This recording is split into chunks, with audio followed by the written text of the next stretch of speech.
Cette satisfaction après avoir vaincu un boss, l'info météorologique via l'assistant personnel, les recommandations souvent pertinentes sur Internet, tout cela n'est possible que grâce à une seule chose, l'intelligence artificielle.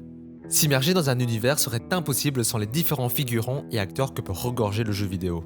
Sans eux, les jeux de survie nous paraîtraient sans intérêt, les aventures moins vivantes et les horreurs moins palpitantes. Grâce à l'IA, le jeu nous paraît plus vivant, amusant et engageant. Mais lorsqu'elle quitte le domaine ludique du jeu vidéo, garde-t-elle la même essence ? Savoir que les IA sont déjà partout ne nous rassure pas forcément, et il existe un mystère qui cache une vérité encore bien plus menaçante. Dans cette vidéo, on va plonger dans l'informatique et la neurobiologie computationnelle pour déceler les véritables enjeux derrière. Quand on parle de jeux vidéo, il est quasiment obligatoire de rencontrer des PNJ. Signifiant personnage non joueur, c'est tout personnage qui n'est pas contrôlé par un joueur. Dans le cas des jeux vidéo, il s'agit en général d'un acteur qui sera contrôlé par un ordinateur avec un comportement algorithmique prédéterminé ou réactif. Mais comment lui donner vie ? Un peu à la manière de Pinocchio, il sera question d'insuffler de la magie à nos pantins. Cette magie, c'est l'intelligence artificielle. Selon la définition du Larousse, c'est l'ensemble des théories et des techniques mises en œuvre en vue de réaliser des machines capables de simuler l'intelligence. Simuler l'intelligence. Voilà de quoi il est donc réellement question. Afin d'avoir une meilleure compréhension, nous allons dorénavant analyser les différentes structures utilisées dans les machines. La forme d'IA que nous rencontrons la plus fréquemment et l'une des plus simples sont les finite state machines, ou en français, les machines à état fini. Prenons un simple exemple, Pokémon. Les PNJ qui nous intéressent sont les dresseurs que nous rencontrons sur la route. Ils sont connus pour rester sur place et semblent inactifs. Mais dès lors que vous vous trouvez dans leur champ de vision, leur comportement change et le PNJ vient vous interpeller, signe qu'un combat va commencer. Ce que nous percevons comme des comportements sont appelés des états. Le premier état dans lequel le PNJ se trouvait est nommé idle. Ce qui rend le PNJ plus intéressant, c'est le changement d'état qui est appelé une transition. Pour déclencher une transition, vous avez besoin de remplir une condition. La condition, c'est d'avoir notre personnage dans la ligne de vue du PNJ. Une transition va passer de l'état d'idle à un autre état où son comportement est de vous arrêter, le jeu bloquera vos commandes afin que le PNJ s'approche, vous parle avant de commencer une phase de combat. Le concept d'une machine à état fini, c'est qu'on définit en avance les différents états qu'elle va pouvoir endosser. Ici, on en a deux. Malgré ses grands avantages en termes de simplicité, son plus grand inconvénient est sa prédictibilité. Parce que nous pouvons aisément identifier les différents états, nous pouvons en déduire leurs limitations. Bien que possible, leur faire réaliser des tâches plus complexes en gardant ces structures serait laborieux et harassant. Imaginez créer des états pour des PNJ qui réagissent selon vos points de vie, votre positionnement ainsi que vos actions. Ça deviendra très vite un casse-tête pour les développeurs. Si nous désirons créer une machine plus vivante avec une simulation d'intelligence plus prononcée, il faudra avoir recours à une structure différente. Behavior Tree, ou l'arbre de comportement en français, est un modèle mathématique d'un plan d'exécution. Concrètement, ça veut dire quoi ? Dans notre figure précédente, l'intelligence artificielle est créée selon un concept d'état qui dirige le comportement. Comme dit dans son nom, l'arbre de comportement utilise un graphique d'arborescence. Vous avez l'unique racine qui va se diviser en différentes branches pour enfin finir par les feuilles. Donc vous pourriez me répondre, la racine ne devrait-elle pas être en bas et les feuilles vers le haut ? Nous lisons de gauche à droite et de haut en bas. Pour une question d'ergonomie, nous avons adopté un tel format qui fait que la racine se trouve en haut. Mais rien n'empêche de le faire dans le sens que vous voulez. Et si ce raisonnement ne vous plaît pas, dites-vous que c'est un arbre en Australie. Prenons maintenant un exemple avec un RPG. Nioh 2. Tant qu'il ne vous a pas repéré, le monstre fait son animation de manger le cadavre. Après qu'il se soit pris quelques coups, comme le personnage est à une distance raisonnable, il envisage de faire une charge frontale. Ensuite, les deux combattants se retrouvent à une plus longue distance. Le monstre préfère lancer un caillou pour atteindre le joueur. Le joueur entame une attaque et le monstre effectue une petite manœuvre d'évasion en arrière, mais finit par succomber sous la violence des coups. En faisant un schéma simplifié, ça donnerait ceci. Chaque rectangle est une unité de structure appelée node ou nœud en français. Pour augmenter cette vision d'arbre, nous pouvons même faire l'analogie avec celle généalogique. Chaque nœud se trouvant au-dessus d'un autre est appelé le parent, et donc par logique, toutes celles en dessous sont les enfants. Vous avez la racine où tout va commencer. C'est un nœud par définition qui n'a pas de parents et ne peut avoir que des enfants. Dans la continuité, on obtiendra des nœuds pouvant être à la fois parents et enfants pour à la fin atteindre une feuille qui sera l'action de notre intelligence artificielle. Tous les nœuds, avant d'atteindre une feuille, auront pour but d'être les maillons de décision logique. Un des grands avantages, c'est sa compréhension. Même sans mes explications, je suis certain que vous avez très bien compris comment ça fonctionnait. Son intuitivité le rend très apprécié par les designers, car si vous êtes à plusieurs à travailler sur une même machine, il ne faudra que peu d'efforts pour en comprendre sa globalité. Mais si vous remarquez bien, ce modèle a des similitudes avec la machine à état fini.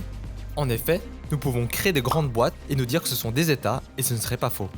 Toutefois, l'arbre de comportement est également très modulable. Rajouter des nœuds n'est pas une tâche très compliquée, puisque ça ne va pas empiéter sur d'autres nœuds déjà établis. Dans le système de machine à état fini, rajouter des états signifierait également penser à toutes les transitions possibles, ce qui deviendrait très fastidieux.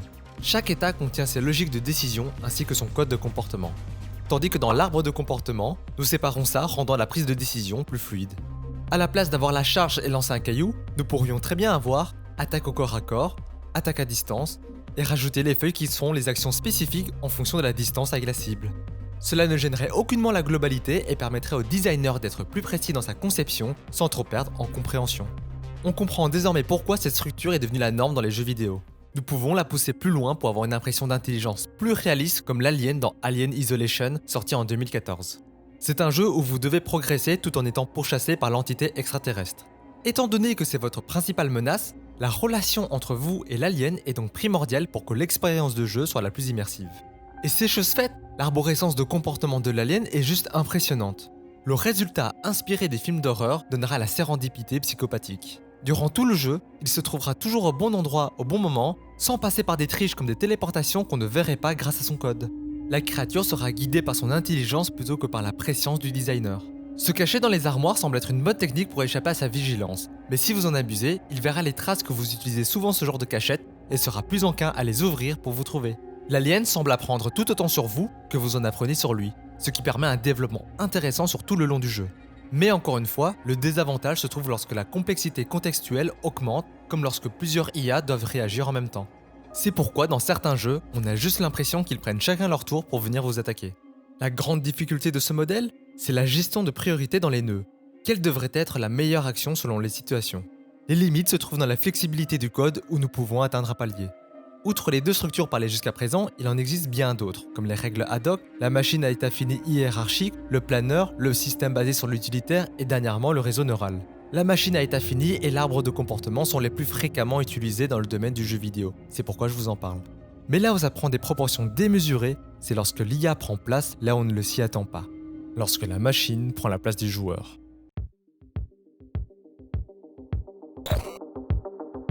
En 1989, le champion mondial des échecs, Garry Kasparov, a vaincu Deep Throat, l'ordinateur d'échecs créé par IBM. Kasparov avait déclaré aux programmeurs de lui apprendre à abandonner plus tôt. Cette provocation attisera leur désir de recherche et de performance. En 1996, IBM revient avec son héritier, Deep Blue, et réengagera un affrontement en 6 parties contre le même champion. La toute première partie s'est finie par la victoire écrasante de Deep Blue. Garry Kasparov a alors déclaré « J'ai été à juste titre massacré ». Mais au fil des parties, il a appris les faiblesses du style du programme et a fini par gagner 4-2. Ce fut le premier coup dur. L'humanité commence à être dans l'incertitude. Un an plus tard, en mai 1997, IBM sort la dernière version améliorée nommée Deeper Blue et réaffronte pour une 3e fois le champion. Kasparov avait annoncé qu'à lui seul arriverait à arrêter l'avancée des ordinateurs par sa créativité et son intuition. Le monde des échecs suivait de très proche ce match, qui est l'un des plus gros tournants de leur histoire. L'heure est historique. Le champion du monde d'échecs vient d'être battu en combat très singulier par une machine. Deeper Blue gagne face à Kasparov avec 3 victoires, 2 défaites et une égalité. Une partie fut étonnamment violente car Deeper Blue l'a vaincu en seulement 19 mouvements, ce qui en a fait l'une des pires défaites de toute la carrière du champion. Ce fut un grand pas pour les machines et un jour dépressif pour l'humain. L'algorithme utilisé par Deeper Blue est l'alpha-beta pruning ou l'élagage alpha-beta en français. L'élagage alpha-beta se base lui-même sur un autre algorithme, le minimax pour minimum-maximum. Cette méthode consiste à minimiser une perte maximum, c'est-à-dire le pire des cas. On considère que les deux joueurs commencent à somme nulle, donc que les gains et les pertes de tous les joueurs équivaut à 0. Ça signifie que le gain de l'un va constituer obligatoirement une perte pour l'autre. Une valeur négative informe une défaite, ce qui voudrait dire que l'adversaire a fatalement une valeur positive qui, lui, équivaut à la victoire. L'ordinateur va passer en revue toutes les possibilités pour un nombre limité de coups et va leur assigner une valeur qui prend en compte les bénéfices d'un joueur et de son adversaire. Le meilleur choix est alors celui qui minimise les pertes du joueur en supposant que l'adversaire cherche au contraire à les maximiser. On a donc des nœuds dans tous les sens avec une valeur attribuée. Mais voilà, vous voyez le problème ? La complexité du jeu d'échecs est tellement grande en possibilités qu'on a même créé un terme appelé le nombre de Shannon. On estime ce nombre à 10 exposant 120, donc imaginez un 1 avec 120 zéros derrière, ça, c'est l'approximation du nombre de parties différentes. Dans la machine, théoriquement, il pourrait y avoir le nombre de Shannon en feuille, ce qui serait une charge astronomique et impossible pour l'ordinateur à l'époque. Et c'est là qu'intervient l'élagage alpha-bêta. Il va explorer partiellement l'arbre de possibilités et va décider de ne pas examiner plus loin des sous-arbres dont les configurations ne contribueront pas au calcul du gain à la racine de l'arbre. En somme, ça fait un travail d'élimination plus performant. Des années ont passé, mais croire qu'ils allaient s'arrêter à ceci est très naïf.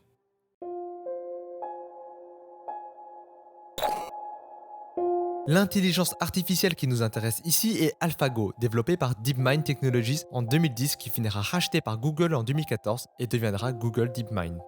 Il y en a d'autres qui ont fait des exploits comme Crazy Stone ou Zen, mais AlphaGo a marqué l'humanité. Programmer pour un jeu de Go est bien plus difficile que les autres jeux de réflexion en raison d'un bien plus grand nombre de possibilités qu'on estime à 10 exposant 600. C'est 5 fois plus de zéros que le jeu d'échecs ainsi que des objectifs intermédiaires et des conditions de victoire moins claires. Deeper Blue, qui a vaincu Kasparov en 1997, aurait eu un niveau de joueur amateur faible au jeu de Go par exemple. Ce jeu particulier a créé chez les chercheurs un défi à relever, ce qui conduira à une amélioration de leur système. I started talking about the game of Go with Demis more than 20 years ago, and so this has been a really long journey. The game of Go is the holy grail of artificial intelligence.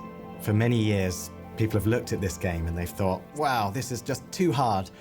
Everything we've ever tried in AI, it just falls over when you try the game of Go. And so that's why it feels like a real litmus test of progress. If we can crack Go, we know we've done something special. En octobre 2015, Fanui, le champion européen de Go, est invité dans les bureaux de Google DeepMind pour affronter leur intelligence artificielle. Of course, I think I will win the game with AlphaGo because it's just a program. The first game, I make some mistake and I lose the game. I lose the second game. And also for third game, the fourth game, even the last game. AlphaGo bat Fanui, 5 victoires à 0. C'est la première fois qu'un programme de Go bat un joueur professionnel dans les règles officielles. Il est évident qu'à ce moment-là, il était temps d'accélérer le pas en visant le plus haut des sommets. Fanui, qui est le champion européen, est un 2e dan professionnel, mais les meilleurs joueurs sont classés 9e dan. Et parmi le top de tout ceci se trouve Lee Sedol. Surnommé l'invincible, il accepta le défi d'affronter AlphaGo également en match officiel en 5 parties. Comme Kasparov, l'enjeu n'était plus le même. Ce n'était pas un homme qui en affrontait un autre, ni une nation contre une autre, mais l'humanité contre la machine. La valeur du match n'était plus qu'une simple série de parties, mais une véritable symbolique. Lee Sedol, qui représentait l'humanité, affronta un ennemi qui n'avait rien d'humain. I think it is the first time he faced a strange opponent. I think it's not a human, has no emotion, it's cold. 확실히 이런 부분은 사람에 가깝진 않네요. 자기가 고심해봐야 소용이 없어요. 상대는 무조건 다 한다듯이 빨리 둬요. I thought Lee Sedol would be leading the game comfortably, but it turned out that he's struggling at the moment. 이거 내가 진짜 믿어지겠네? 71. 졌어요. 졌어요.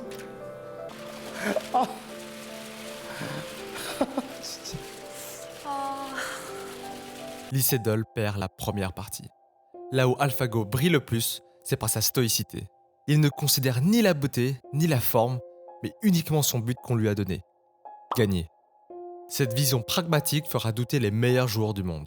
와, 정말 생각지도 못한. Value. That's a very surprising move. But it was a mistake. What? Normally human, we never play this one. Normally, you don't make a shoulder hit on the fifth line. Coming on top of a fourth line stone is really unusual. Go is like geopolitics, like something small that happens here can have a ripple effect, hours down the road in a different part of the board. The game kind of turned on its axis at that moment.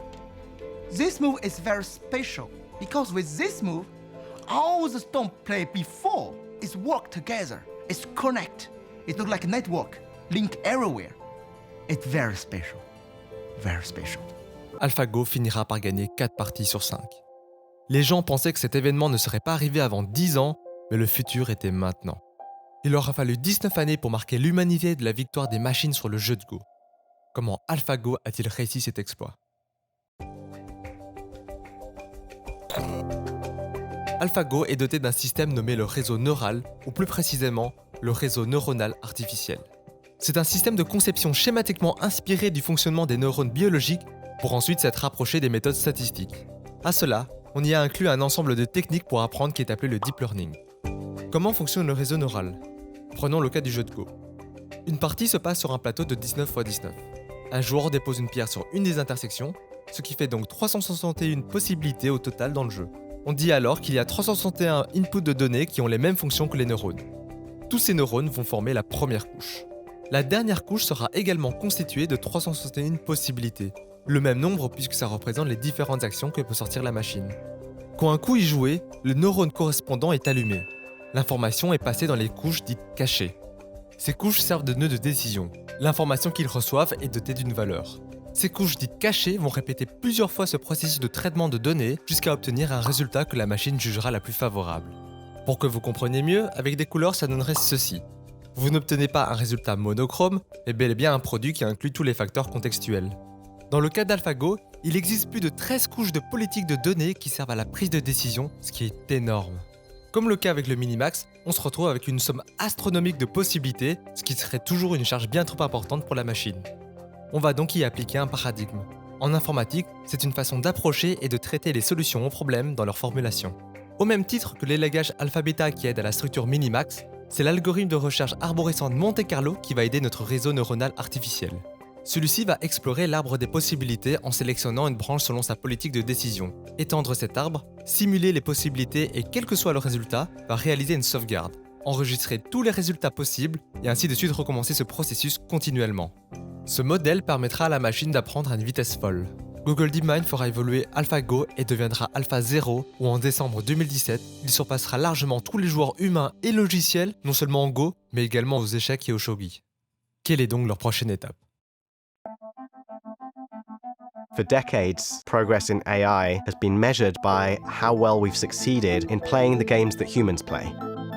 We've already created systems that can learn to master chess and Go, and many people view StarCraft as the next grand challenge for the AI community. On va revenir dans le monde du jeu vidéo avec StarCraft 2, un jeu de stratégie en temps réel créé par Blizzard Entertainment. Les difficultés rencontrées sont encore plus complexes et abstrues. Sur les jeux de plateau, vous avez un temps de réflexion conséquent, des acteurs connus dès le départ, ainsi que la totale connaissance des informations. Dans StarCraft 2, tout est en temps réel. Les acteurs décisifs du jeu appelés unités sont créés selon les besoins et ressources récoltées tout le long de la partie, et il existe ce brouillard de guerre qui cache les zones où nous ne trouverons pas, ce qui donne une somme conséquente d'informations incomplètes. Après la victoire d'AlphaGo contre Lee Sedol, Demi Hassabis, le PDG de Google DeepMind, annonce qu'ils sont déjà en projet de construire une intelligence artificielle pour StarCraft 2. Ils arrivent à travailler en partenariat avec Blizzard Entertainment et nourrissent la nouvelle IA avec les données du jeu. C'est ainsi que va naître AlphaStar. En 2018, DeepMind annonce que l'IA a déjà vaincu 2 joueurs professionnels, Mana et TLO. Une nouvelle méthode est appliquée pour l'apprentissage d'AlphaStar. Les intelligences artificielles s'amélioreraient en jouant contre des humains, mais surtout en simulant des parties contre eux-mêmes. Cela donnait des résultats, mais nous pouvions encore remarquer des lacunes sur certains aspects. Les agents d'exploitation vont être alors utilisés. The way we went about that was to have different versions of the agent compete against each other on something we call the AlphaStar League. This one learning to beat that one, this one learning to beat that one. And that leads them to improve rapidly over time and discover new strategies. Ce sont d'autres logiciels qui s'entraînent entre eux pour développer leurs compétences dans le but d'offrir à AlphaStar des stratégies différentes et uniques pour augmenter ses capacités. C'est dans la même idée que pour vous améliorer, vous demandez à une personne d'utiliser une tactique forte contre la vôtre pour vous obliger à vous surpasser et à trouver des solutions. AlphaStar a pour l'instant 0,2% de joueurs capables de le battre, mais ce n'est qu'une question de temps avant que le système s'améliore afin d'écraser toute concurrence. OpenAI, l'intelligence artificielle d'Elon Musk et de Sam Altman, a fait une belle prouesse sur Dota 2. Des joueurs professionnels ont été défiés et je vous laisse deviner le résultat. They asked this question and they had this knowing smile. They said, "Do you think you're going to win?"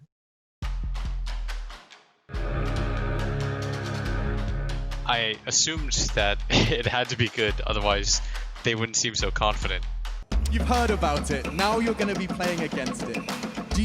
Can you comprehend the idea of a bot being better than you? Okay, this guy is scary. Does it feel like a player, like a person? Nope. It's going in. I'm dead. Oh! They told me it wasn't a big deal because it played thousands of games against itself, so I shouldn't feel too bad. But I was embarrassed. This thing accomplished in like 6 months what I've like set out to do for 8 years. Comme les autres, les joueurs n'ont plus qu'à être surpris face à la machine. Mais une question persiste malgré tout.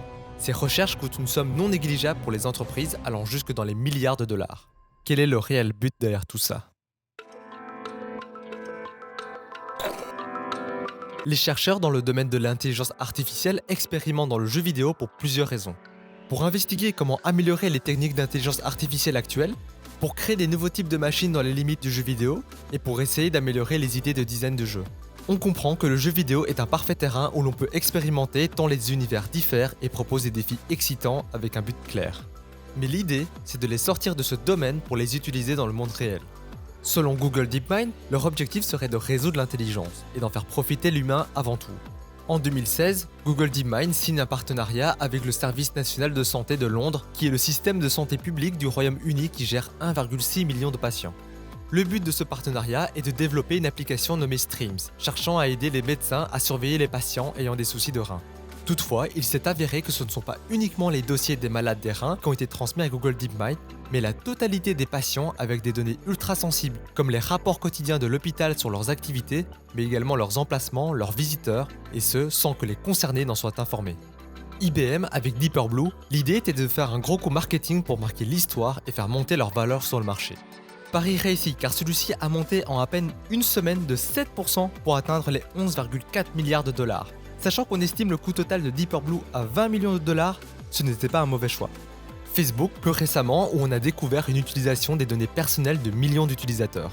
Cambridge Analytica, spécialisé dans la communication stratégie, a récupéré sans leur consentement les données de 50 millions d'utilisateurs de Facebook dans le but de créer une intelligence artificielle permettant de prédire et d'influencer le vote des électeurs.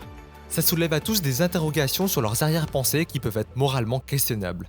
Mais une menace encore plus terrible pourrait arriver.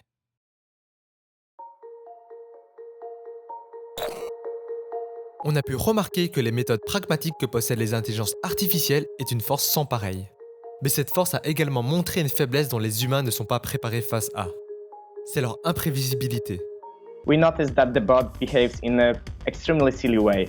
Like in the first minute, it started taking a lot of damage, and we didn't know why it's happening. It doesn't make a lot of sense. 가끔 가다가 지금 어느 순간부터 약간 실수를 해주는데 끝내기 위해서. 근데 끝났는데 알파고가 만약에 이겼다, 조금이라도. 그러면 알파고는 이길 만큼만 둔 거라고 볼 수도 있어요, 사실은. 사람이 볼 때 실수 같지만 얘는 계산해서 그렇기 때문에 그게 실수가 아니라 어렵다. 그렇죠, 그렇죠. 그러니까 그게 진짜 계산된 걸로 그렇게 간다면 너무 무섭죠. 그냥 입장에서는 갖고 노는 거니까 지금 사람을 갖고 노는 거니까 완전히. En effet, tant que leur but est accompli, tous les moyens sont bons pour y arriver, et de notre point de vue, ils montrent une créativité sans égale. Google DeepMind a créé un environnement où ils ont incité aux machines d'aller d'un point A à un point B. Les intelligences artificielles ont donc dû apprendre par eux-mêmes via des senseurs virtuels comment avancer, et il est étrangement fascinant de remarquer de quelle manière ils y sont arrivés. OpenAI a créé une simulation de cache-cache où il existe plusieurs entités d'intelligence artificielle. Les bleus représentent le groupe de ceux qui doivent se cacher et les rouges, les chasseurs. Sur les premiers tests, on peut voir qu'ils font n'importe quoi et la victoire revenait aux chasseurs. Après des millions de simulations de parties, les cachés ont appris à prendre les blocs et à bloquer les entrées. Le level design n'est pas fait au hasard. Il a été proprement pensé pour que les machines doivent travailler en coopération afin de remplir leur objectif. Comme les chasseurs ne gagnent plus, c'est à eux de trouver une solution. Après 10 millions de parties simulées, ils apprennent à utiliser la rampe pour déceler le groupe des bleus. Maintenant, les chasseurs regagnent continuellement. C'est au groupe des cachés de s'améliorer car leur but n'est plus atteint. Ils ont remarqué qu'au début, ils ont un petit temps pour préparer leur plan d'action. Un d'entre eux sort à pleine vitesse pour voler leur rampe et rebloque les entrées comme avant. Déjà là, c'est très impressionnant de voir ce qu'ils arrivent à apprendre par eux-mêmes. Mais vous pensez que ça s'arrête là ? Le reste est encore bien plus intéressant. Dans certains cas, d'autres agissements étaient très particuliers. Les cachés ont exploité l'environnement physique à leur avantage et ont utilisé une faille pour éjecter hors du terrain la rampe. Dans d'autres cas, les chasseurs ont également utilisé les bugs du système pour gagner à leur tour. Les cachés se sont même enfuis de l'arène en utilisant toujours une faille du système. Dans un environnement plus large, les cachés apprennent à créer eux-mêmes leurs cachettes à partir des objets à leur disposition. Mais alors qu'on pense qu'il n'y aura plus d'étape suivante, le chasseur trouve un moyen pour grimper au-dessus d'une boîte et surfer dessus, encore une fois à l'aide d'un bug. C'est absolument fascinant à quel point dans un simple jeu de cache-cache, les intelligences artificielles peuvent autant nous surprendre. Mais que se passe-t-il lorsque nous les confrontons socialement avec nous ? Microsoft a lancé leur intelligence artificielle Tay sur Twitter. Elle a commencé en disant que les humains sont super cool. Mais en 24 heures, Tay lançait des propos haineux et racistes dans tous les sens. Tant bien même que ça démontre le vrai fond de Twitter, on ne s'attendait aucunement à ce qu'elle devienne aussi violente. Et une dernière histoire incongrue, Facebook a utilisé 2 entités d'intelligence artificielle et leur a demandé de négocier en conversant. Ceux-ci ont commencé à développer un langage que seules les machines comprenaient. Même les chercheurs ne pouvaient déchiffrer leur dialogue. Après qu'ils ont perdu le fil de compréhension, Facebook a décidé d'abandonner l'expérience. Lorsque nous laissons les machines trouver leur solution, il y a une perte totale de contrôle. The average person, they don't see killer robots going down the streets. They're like, what are you talking about? Man, we want to make sure we don't have killer robots going down the street. Once they're going down the street, it is too late. Les machines n'ont pas besoin d'être nécessairement méchantes pour détruire l'humanité. Il suffit que nous soyons un jour sur leur chemin pour que soudainement, nous devenions un problème à résoudre. Il n'y aura pas de seconde pensée venant de leur part, car ils auront déterminé que c'est la meilleure solution. L'intelligence artificielle deviendra l'antivirus, où l'humanité jouera le rôle de virus.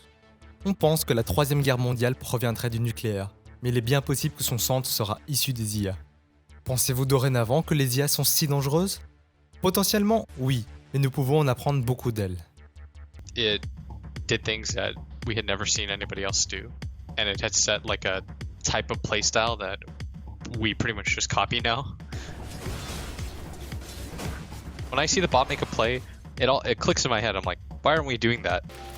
You feel elated and you feel a little bit scared. There is something, I think, frightening to people about a machine that learns on its own. Pour l'instant, ils sont dirigés par le but que nous leur donnons. Si nous leur ordonnons de construire une route, penseriez-vous qu'ils vont considérer les formes de vie sur le chemin ? Non, car dans leur prise de décision, ce seront tout simplement des obstacles dans leur objectif donné. Cela ne vous fait-il pas penser à quelque chose ?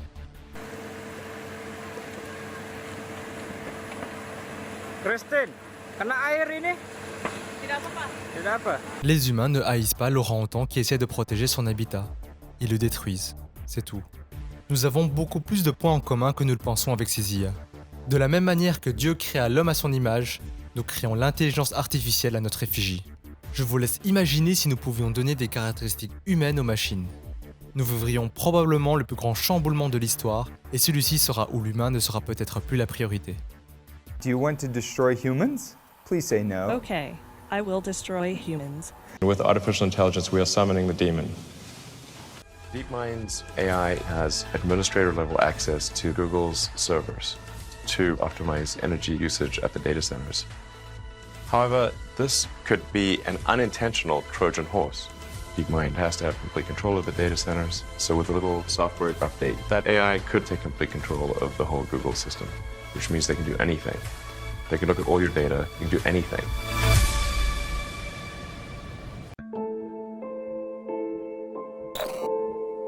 Est-ce que l'intelligence artificielle est-elle si néfaste pour nous ?